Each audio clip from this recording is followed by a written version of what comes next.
Sa boys yi try so be rescue a pregnant woman bi a nsuo atwe na akɔhyɛ down ho. Na so unfortunately, boys yi entumi rescue sa maame. Nsuo no twe maame kɔhyɛ down ho no. Ne nsa baako pɛ na boys yi huye. Nti boys yi de maame ni nsɛm mu over 10 to 15 minutes atwetwe yɛ saa sank ɔmo betumi atwe maame no efi down ho aba top. Nanso amfa. Omo twe yesa nanso omo ntumi rescue sa pregnant woman ema ensue de maami efa down ekoye.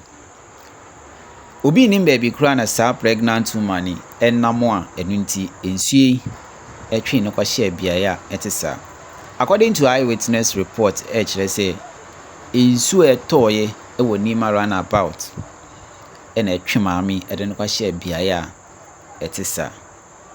Boys no entumi rescue sa pregnant woman emansuo no de no ekoye.